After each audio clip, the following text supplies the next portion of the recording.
الحمد لله رب العالمين والعاقبة للمتقين والصلاة والسلام على سيد المرسلين أما بعد فأعوذ بالله من الشيطان الرجيم بسم الله الرحمن الرحيم وما خلقت الجن والإنس إلا ليعبدون صدق الله مولانا العظيم وصدق رسوله النبي الأمين المتين المبين الكريم ونحن على ذلك لمن الشاهدين والشاكرين والحمد لله رب العالمين۔ منبر نور پر بیٹھے علماء کرام، شعراء کرام، بزرگوں اور نوجوان ساتھیوں، السلام علیکم ورحمۃ اللہ وبرکاتہ۔ آپ لوگوں سے سلام کیا ہے، یہ چندہ نہیں مانگا ہے۔ آپ کی بستی میں پہلی مرتبہ آیا ہوں، ہو سکتا ہے آپ لوگ 2 مرتبہ سلام کرنے پر جواب دیتے ہیں، دوبارہ سلام کرتے ہیں، السلام علیکم۔ سب سے پہلے ہم اور آپ اپنے آقا و مولا احمد مصطفیٰ محمد مصطفیٰ صلی اللہ تعالیٰ علیہ وسلم کی بارگاہ بے کس پناہ میں ایک مرتبہ حدیث درود پاک پڑھ لیجیے۔ اللہم صلی علی سیدنا شفیعنا حبیبنا قریبنا مولانا محمد وآلہ وسلم صلاۃ و سلاما علیک یا رسول اللہ صلی اللہ تعالیٰ علیہ وسلم۔ رات سر شام سے لے کر اب تک آپ رات میں نعتیہ کلام سماعت فرمائے۔ بس تھوڑی دیر کے لیے آپ حضرات کی بارگاہ میں حاضر آیا ہوں، ابھی ہمارے بعد آپ کو اور بھی تقریریں اور نعتیں سننا ہے۔ رب قدیر کی بارگاہ میں دعا ہے کہ مولا کریم مجھے حق بولنے کی توفیق عطا فرمائے اور آپ سب کو حق سننے کی توفیق عطا فرمائے۔ اور آج بڑے خوش نصیب ہم اور آپ ہیں، ہم اور آپ اپنی قسمت پر جتنا ناز کریں کم ہے کہ آج کی اس پرفتن دور میں، جس دور میں لوگ ایک دوسرے کو بھول جاتے ہیں، کوئی کسی کو یاد نہیں رکھتا ہے، لیکن ہم سنی مسلمان اس رات کے سناٹے میں، اس سردی کی رات میں اپنے سارے کاموں کو چھوڑ کر نبی کریم صلی اللہ تعالیٰ علیہ وسلم کی اس محفل پاک میں حاضر آئے ہیں۔ اللہ رب العالمین کا لاکھ لاکھ احسان ہے، اس کا لاکھ لاکھ کرم ہے کہ اس رب قدیر نے ہمیں اور آپ کو یہ سعادت بخشی۔ حضرات، آج ہم اور آپ جس بزم پاک میں بیٹھے ہیں، یہ بزم کسی دنیا والے کی نہیں ہے، کسی دنیا دار کی نہیں ہے، بلکہ احمد مختار کی ہے، مدینے کے تاجدار کی ہے۔ یہ اس نبی کی بزم ہے جس نبی کے بارے میں، جس نبی کے امت میں پیدا ہونے کے لیے 1-2 نہیں بلکہ 73 نبیوں نے اللہ کی بارگاہ میں دعا مانگی تھی کہ مولا میرے سر کے اوپر نبوت کا تاج نہ رکھ، مجھے پیغمبریت اور رسالت نہ دے، بلکہ اپنے آخری نبی محمد کا امتی بنا۔ 1-2 نبی نہیں، 73 نبی اس امت میں پیدا ہونے کے لیے دعا مانگتے ہیں کہ مولا مجھے آخری نبی محمد صلی اللہ علیہ وسلم کا امتی بنا دے۔ ہم اور آپ اپنے مقدر پر قربان جائیں کہ ہم نے اور آپ نے اللہ کی بارگاہ میں دعا نہیں مانگی، ہم اور آپ اللہ کی بارگاہ میں روئے نہیں، ہم نے اور آپ نے اللہ کی بارگاہ میں فریادیں نہیں کی۔ یہ رب کی رحمت ہے، اس کا کرم ہے کہ اس رب قدیر نے ہمیں امت دی، ہمیں امتی بنایا، تو ایسے نبی کا بنایا ہے جس نبی کی امت میں پیدا ہونے کے لیے حضرت عیسیٰ جیسے پیغمبر دعا مانگتے ہیں، حضرت موسیٰ کلیم اللہ جیسے پیغمبر دعا مانگ رہے ہیں، حضرت الیاس جیسے نبی دعا گو ہے کہ مولا امت محمدیہ میں پیدا کر دے۔ قربان جاؤ اپنے مقدر پر کہ ہم اور آپ نے دعائیں نہیں مانگی ہیں، لیکن یہ رب کا کرم ہوا ہے کہ اس نے ہمیں امتی بنایا ہے، تو مدینے کے تاجدار کا بنایا ہے، آمینہ کے لال کا بنایا ہے، اس نبی کا بنایا ہے جس نبی کے بارے میں خود رب فرماتا ہے کہ اے محبوب اگر میں تجھے نہ پیدا کرتا تو نہ آسمان بناتا، نہ زمین بناتا، نہ چاند ہوتا، نہ یہ زمین ہوتی نہ ستارے ہوتے، نہ درخت ہوتے، نہ ہوائیں ہوتی، نہ پانی ہوتا، نہ بحر و بر ہوتا، نہ نباتات ہوتے، نہ جمادات ہوتے، نہ حیوانات ہوتے۔ اے محبوب، اگر میں تجھے نہ پیدا کرتا تو میں اپنی خدائی کو بھی ظاہری نہ فرماتا۔ میں نے سب کچھ تیرے صدقے میں بنایا ہے۔ اللہ نے جس نبی کے صدقے میں یہ ساری کائنات بنائی ہے، آج ہم اس نبی کا میلاد منا رہے ہیں، آج اسی نبی کا جشن منا رہے ہیں، اسی نبی کی آمد کا ذکر کر رہے ہیں۔ آج دنیا دار کی محفلیں منائی جائے، کوئی فتویٰ نہیں لگتا ہے، کوئی بدعت اور شرک نہیں کہتا ہے۔ دنیا دار کی محفلیں کی جائیں، ان کے نام سے پالٹیاں رکھی جائیں، ان کے نام سے محفلیں سجائی جائے، کوئی فتویٰ لگانے والا نہیں ہے۔ لیکن جب مدینے کے تاجدار کی بات آتی ہے، جب محمد عربی کی بات آتی ہے، جب محفل میلاد کی بات آتی ہے، تو لوگ کہتے ہیں یہ بدعت ہے، یہ شرک ہے۔ یہ کہاں سے ثابت ہے کہ میلاد منانا کہاں سے ہے؟ قرآن کی کون سی آیت سے ہے؟ حدیث کی کون سی کتاب سے ہے کہ میلاد منانا جائز ہے؟ میں آپ کو بتاتا ہوں کہ میلاد منانا کہاں سے ثابت ہے۔ اے سنی مسلمانوں، ذرا غور سے سنیے گا کہ میلاد، جو لفظ میلاد آج ہم اور آپ منا رہے ہیں، یہ میلاد کوئی ہم نے اور آپ نے نہیں منایا ہے۔ سب سے پہلے میلاد منانے والا خود رب قدیر ہے، اور میلاد کو اگر خدا نہ مناتا تو نہ آسماں ہوتا، نہ زمین ہوتی، نہ چرند ہوتے، نہ پرند ہوتے، نہ پیروں پر ہوتے، نہ نباتات ہوتے، نہ جمادات ہوتے۔ رب قدیر نے اپنے محبوب کا میلاد منایا تو ساری کائنات کو پیدا کیا۔ واہ واہ واہ، سبحان اللہ، اے ہے زندہ باد زندہ باد۔ آپ دیکھیں، میں نے خطبہ مسنونہ کے بعد قرآن مجید کی آیت کریمہ تلاوت فرمائی۔ اللہ قرآن میں فرماتا ہے وَمَا خَلَقْتُ الْجِنَّ وَالْإِنسَ إِلَّا لِيَعْبُدُونَ، تحقیق کہ میں نے انسان اور جنات کو اپنی عبادت کے لیے پیدا کیا۔ کائے کے لیے پیدا کیا؟ اللہ نے قرآن میں فرمایا کہ میں نے انسان اور جنات کو اپنی عبادت کے لیے پیدا کیا۔ اس آیت کا ترجمہ بریلی کے تاجدار امام محمد رضا خان فاضل بریلوی فرماتے ہیں کہ اللہ نے قرآن میں فرمایا وَمَا خَلَقْتُ الْجِنَّ وَالْإِنسَ إِلَّا لِيَعْبُدُونَ، تحقیق کہ میں نے انسان اور جنات کو اپنی عبادت کے لیے پیدا کیا۔ لیکن صوفیاء اکرام اسی آیت پاک کا ترجمہ کرتے ہیں کہ اللہ نے قرآن میں فرمایا وَمَا خَلَقْتُ الْجِنَّ وَالْإِنسَ إِلَّا لِيَعْبُدُونَ، تحقیق کہ میں نے انسان اور جنات کو اپنی معرفت کے لیے پیدا کیا، اپنی پہچان کے لیے پیدا کیا، تاکہ بندے خدا کو پہچانے کہ ہمیں پیدا کرنے والا خدا کون ہے، ہمیں بنانے والا رب کون ہے، ہمیں دنیا میں بھیجنے والا مالک کون ہے، ہمیں روزی دینے والا خدا کون ہے، ہمیں زندگی دینے والا خدا کون ہے۔ جب بندے اپنے خدا کو پہچانیں گے تو اپنا سر بھی اسی خدا کی بارگاہ میں جھکائیں گے۔ اللہ نے فرمایا کہ میں نے انسان اور جنات کو اپنی عبادت کے لیے پیدا کیا۔ اللہ نے ہمیں اور آپ کو اپنی عبادت کے لیے بنایا۔ کس کے لیے بنایا؟ عبادت کے لیے۔ بات سمجھ میں آ رہی کہ نہیں؟ اللہ نے ہمیں اور آپ کو اپنی عبادت کے لیے پیدا کیا، اپنی بندگی کے لیے پیدا کیا۔ اللہ نے ہمیں اور آپ کو اس لیے نہیں پیدا کیا کہ ہم دنیا میں آئیں، دنیا کو جمع کریں، بلڈنگیں بنائیں، حویلیاں بنائیں، اچھی طریقے سے زندگی گزاریں اور چلے جائیں۔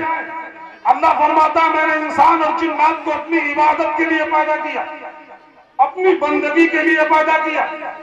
آج ہمارا حال یہ ہے کہ ہم مسجدوں سے دور ہیں، ہم نمازوں سے دور ہیں، ہم روزوں سے دور ہیں، ہم قرآن کی تلاوت سے دور ہیں، ہم اچھے کاموں سے دور ہیں، برے کاموں کی طرف ہم جا رہے ہیں۔ لیکن اللہ نے ہمیں اور آپ کو کیوں بنایا؟ اپنی عبادت کے لیے۔ آؤ خدا کی بارگاہ میں سوال کرتے ہیں، اے مولا تو یہ فرما کہ تو نے انسان اور جنات کو اپنی عبادت کے لیے پیدا کیا، پھر یہ زمین کا بچھونا کیوں بچھایا، یہ آسمان کا سامانہ کیوں تانا، اس سورج کو کیوں پیدا کیا، چاند کو کیوں بنایا، تاروں کو کیوں جگمگایا، زمین کے اوپر نہروں کو کیوں جاری کیا، زمین اور آسمان کے درمیان میں ہواؤں کا سمندر کیوں رکھا، تو نے دریاؤں کو کیوں بہایا، تو نے پہاڑوں کو کیوں پیدا کیا، تو نے درختوں کو کیوں بنایا، تو نے جانوروں کو کیوں پیدا کیا، تو نے یہ ساری مخلوقات کو کیوں بنایا، تو نے یہ 18,000 مخلوقات کو کیوں پیدا کیا۔ تو رب فرماتا ہے میرے بندو میں نے یہ ساری کائنات تیرے لیے بنائی ہے، میں نے یہ ساری کائنات تیرے فائدے کے لیے پیدا کی ہے۔ یہ ساری کائنات کو معلوم ہے کہ اللہ نے مجھے کیوں بنایا ہے، یہ ساری کائنات جانتی ہے کہ خدا نے مجھے کیوں پیدا کیا ہے۔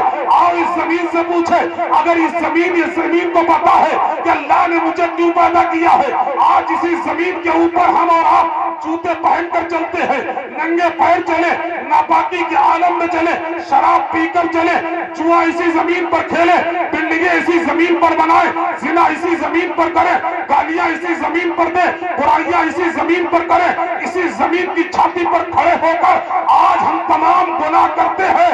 کبھی زمین نے منع کیا کہ حضرت انسان تو میرے ساتھی پر کھڑے ہو کر کیوں گناہ کرتا ہے، کیوں شراب پیتا ہے، کیوں گالیاں دیتا ہے، کیوں برائیاں کرتا ہے؟ اس لیے یہ زمین منع نہیں کرتی، اس زمین کو پتا ہے کہ اللہ نے مجھے انسان کے لیے بنایا ہے، اللہ نے مجھے انسان کے فائدے کے لیے پیدا کیا ہے۔ آج ہم اور آپ جس آسمان کے نیچے رہتے ہیں، اسی آسمان کے نیچے ہم اور آپ رہ کر چاہے نمازیں چھوڑے، اسی آسمان کے نیچے رہ کر ہم روزے چھوڑ دیتے ہیں، اسی آسمان کے نیچے رہ کر غیروں کے سامنے سر جھکا دیتے ہیں۔ کبھی آسمان نے منع کیا کہ حضرت انسان تو میرے سائے سے الگ ہٹ جا؟ اگر آسمان کہہ دے کہ انسان تو مجھ سے دور چلا جا، تو دنیا میں کوئی ایسی جگہ ہے جہاں آسمان نہ ہو؟ دنیا میں کوئی ایسی جگہ ہے جہاں آسمان نہ ہو؟ آج تک آسمان نے نہیں کہا، اس لیے اسے پتا ہے کہ خدا نے مجھے انسان کے فائدے کے لیے پیدا کیا ہے۔ یہ زمین جانتی ہے، آسمان کو پتا ہے کہ اللہ نے مجھے انسان کے لیے بنایا ہے۔ آج اسی آسمان پر جب صبح کے وقت سورج چمکتا ہے، جس کی دھوپ سے، جس کی گرمی سے، جس کی حرارت سے پوری دنیا فائدہ اٹھاتی ہے، اپنے تو اپنے بیگانے بھی فائدہ اٹھاتے ہیں، بتوں کو پوجنے والے بھی فائدہ اٹھاتے ہیں، غیر خداؤں کے سامنے سر جھکانے والے بھی فائدہ اٹھاتے ہیں، انسان تو انسان، جانور بھی فائدہ اٹھاتے ہیں۔ جہاں انسان و جانور تو الگ بات رہی، چرندوں پرند فائدہ اٹھائے، شجر و حجر فائدہ اٹھائے۔ اگر آسمان پر سورج نہ چمکے تو زمین سے کبھی ہریالی نہ نکلے۔ اس زمین سورج سے ساری کائنات فائدہ اٹھاتی ہے، لیکن کبھی سورج نے منع کیا کہ حضرت انسان تو مجھ سے فائدہ کیوں اٹھاتا ہے، میری دھوپ سے گرمی کیوں لیتا ہے، میری گرمی سے حرارت کیوں لیتا ہے، تو مجھ سے دور ہو جا۔ اس لیے اس سورج کو پتا ہے کہ اللہ نے مجھے انسان کے لیے بنایا ہے، اللہ نے مجھے انسان کے فائدے کے لیے پیدا کیا ہے۔ آج آسمان پر رات کے وقت چاند نکلتا ہے، جس کی روشنی سے پوری دنیا فائدہ پہنچتی، پوری دنیا کو فائدہ پہنچتا ہے۔ کبھی چاند نے منع کیا ہے کہ حضرت انسان تو میری دھوپ سے، میری گرمی سے فائدہ، میری روشنی سے فائدہ کیوں لیتا ہے؟ تاروں کی جگمگاہٹ سے پوری دنیا روشن ہے، کبھی تاروں نے منع کیا ہے۔ آج اسی زمین کا سینہ چیر کر اس سے 100 فٹ نیچے سے ہم پانی نکالیں تو زمین اپنا سینہ چیر کر ہمیں پانی دیتی ہے۔ اس لیے زمین کو پتا ہے کہ اللہ نے مجھے انسان کے لیے بنایا ہے۔ آج ہم اور آپ اسی زمین پر بلڈنگیں بنائے تو زمین ہماری بلڈنگوں کو روکے رکھتی ہے، اس لیے اسے پتا ہے کہ اللہ نے مجھے انسان کے لیے بنایا ہے۔ آج ہم اور آپ پہاڑوں کا سینہ چیر کر اس میں راستہ بنا دیں تو پہاڑ اپنا سینہ چیر کر ہمیں راستہ دیتا ہے، اس لیے اسے پتا ہے کہ اللہ نے مجھے انسان کے لیے بنایا ہے۔ آج جب ہم اور آپ سمندر کی موجوں پر کشتیاں ڈالتے ہیں تو سمندر کی موجیں ہماری کشتیوں کو ساحل تک پہنچا دیتی ہیں، اس لیے انہیں پتا ہے کہ اللہ نے مجھے انسان کے لیے پیدا کیا ہے۔ آج جب ہم اور آپ کسی درخت کو کاٹتے ہیں، اس سے کرسی بنائے، میز بنائے، تخت بنائے، چارپائی بنائے یا اس کی لکڑی جلانے کے لیے لائے، کبھی پیڑ نے، کبھی درخت نے منع کیا ہے کہ حضرت انسان تو میرے جسم کو کیوں کاٹ رہا ہے؟ اس لیے ان درختوں کو پتا ہے کہ اللہ نے مجھے انسان کے لیے پیدا کیا ہے۔ آج جب ہم اور آپ حلال جانور کی گردن کے اوپر چھری چلاتے ہیں تو جانور اپنی گردن کٹا کر ہمیں سبق دیتا ہے کہ انسان اللہ نے مجھے تیرے لیے بنایا ہے، لیکن افسوس تو اس بات کا ہے کہ حضرت انسان کو پتا نہیں کہ اللہ نے تجھے کیوں بنایا ہے۔ ساری کائنات تیرے لیے بنائی ہے، سب کچھ تیرے لیے بنایا ہے، لیکن جب انسان کی باری آئی تو رب قرآن میں فرماتا ہے وَمَا خَلَقْتُ الْجِنَّ وَالْإِنسَ إِلَّا لِيَعْبُدُونِ، تحقیق کہ میں نے انسان اور جنات کو اپنی عبادت کی۔ واہ، سبحان اللہ، سبحان اللہ، زندہ باد، زندہ باد۔ اللہ نے ساری کائنات تمہارے لیے بنائی۔ اور تمہیں اپنی عبادت کے لیے پیدا کیا، تمہیں اپنی بندگی کے لیے پیدا کیا، تاکہ بندے ہماری بارگاہ میں سر جھکائیں، بندے ہماری بارگاہ میں سر جھکائیں، بندے گناہوں سے دور رہے، وہ کام کرے جس میں اللہ اور اس کے رسول کی رضا ہے۔ آج ہماری مسجدیں ویران ہے، آج رمضان کے مہینے میں قوم مسلم بازاروں میں کھاتی ہوئی گھومتی ہے، آج شراب کے ٹھیکوں پر مسلمانوں کی لائنیں لگی ہوئی ہے، آج جمعوں کے اڈے پر مسلمان نوجوان بیٹھے ہوئے ہیں۔ وہ مسلمان ایک وہ مسلمان تھے جس طرف سے گزر جاتے تھے دنیا پکار کر کہتی تھی وہ دیکھو مدینے کے غلام جا رہے ہیں، وہ دیکھو محمد کے کلمہ پڑھنے والے جا رہے ہیں، وہ دیکھو محمد کے دیوانے جا رہے ہیں۔ آج ایک ہم ہیں، کوئی ہمارا نام لینے والا نہیں ہے، کوئی ہمیں یاد کرنے والا نہیں ہے، کوئی ہمیں پوچھنے والا نہیں ہے۔ آخر وجہ کیا ہے؟ انہوں نے بھی نبی کا کلمہ پڑھا تھا، ہم بھی کلمہ پڑھتے ہیں، وہ بھی نبی کے دیوانے تھے، ہم بھی نبی کے دیوانے ہیں۔ آخر وجہ کیا ہے؟ صرف فرق یہ ہے کہ وہ نبی کے ایسے دیوانے تھے کہ جب مسجد سے مؤذن پکارتا تھا حی علی الصلاۃ حی علی الفلاح، آؤ کامیابی کی طرف، آؤ کامرانی کی طرف، وہ اپنے کاروبار کو چھوڑ دیتے تھے، اللہ کی بارگاہ میں حاضر ہو جاتے تھے۔ آج جب مسجد سے مؤذن پکارتا ہے تو ہم مسجد کو چھوڑ دیتے ہیں اور اپنے کاروبار میں لگ جاتے ہیں۔ اللہ نے ہمیں اور آپ کو اس لیے نہیں پیدا کیا کہ ہم دنیا میں آئے اور کھاتے رہیں، پڑے رہیں، چلے جائیں۔ صرف نام کے مسلمان نہیں، کام کے مسلمان بنو۔ اس رسول اعظم کانفرنس میں آئے ہو تو پیغام لے کر جاؤ، اے سنی مسلمانوں، ایک دن ہمیں اور آپ کو مرنا ہے۔ مرنا ہے کہ نہیں؟ اتنے بڑے مجمع میں جو نہ مرے وہ ہاتھ اٹھائے کہ ہم نہیں مریں گے۔ سب کو پتا ہے کہ موت آئے گی، مرنا ہے، اور مر کر کہاں جانا ہے؟ یہ دولت حویلیاں بلڈنگیں، یہ بینک بیلنس سب یہی چھوٹ جائے گا۔ اس اندھیری قبر میں تم ہوگے، تمہارے اعمال ہوگے، تمہاری نیکیاں ہوگی، تمہاری برائیاں ہوگی۔ اس قبر میں کوئی بچانے والا نہیں ہوگا، اس قبر میں کوئی دیکھنے والا نہیں ہوگا، اس قبر میں کوئی مددگار نہیں ہوگا۔ اگر اس قبر میں کوئی بچائے گا، کوئی کام آئے گا، کوئی اگر قبر میں ہماری مصیبتوں کو دور کرے گا تو مدینے کا تاجدار ہوگا، آمینہ کا لال ہوگا، وہ محمد عربی کی ذات ہوگی جو ہماری قبروں میں بھی آ کر فرشتوں سے کہیں گے اے فرشتوں اس سے کیا سوال و جواب کرتے ہو؟ یہ تو میرا دیوانہ ہے، اسے ایسے سناؤ جیسے دلہن سویا۔ نعرہ تکبیر، نعرہ رسالت، نعرہ رسالت۔ ہاتھوں کو اٹھا لینا، میری بات ہے نہ میرے گھر کی بات ہے، اللہ کے حبیب و پیغمبر کی بات ہے۔ آقا نے میری قبر میں آ کر یہ کہہ دیا چھوڑو ہٹاؤ جانے دو نوکر کی بات ہے۔ نعرہ تکبیر، نعرہ رسالت۔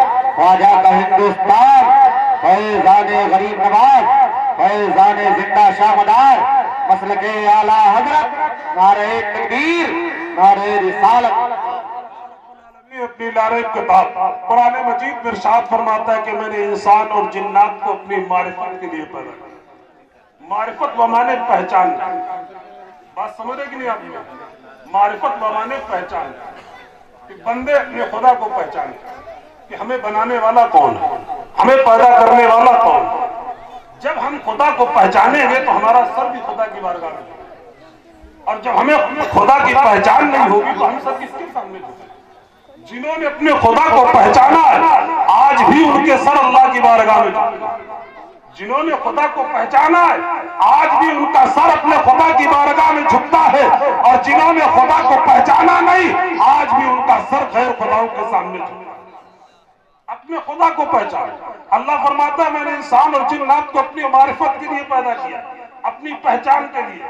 جس وقت کچھ نہیں تھا، جس وقت کچھ نہیں تھا، نہ آسمان تھی نہ زمین تھا، نہ یہ زمین نہ آسمان، نہ چاند نہ سورج نہ تارے، نہ درخت نہ پیڑ نہ پودے، نہ نباتات نہ جمادات نہ حیوانات، نہ جنت نہ جہنم، نہ عرش نہ فرش نہ لوح نہ قلم، نہ جبریل نہ میکائیل نہ اسرافیل۔ جس وقت کچھ بھی نہ تھا، ایک اکیلا خدا تھا، اس کے علاوہ کوئی دوسرا نہیں، اس خدا کے علاوہ کوئی دوسرا نہیں۔ جب اس خدا نے چاہا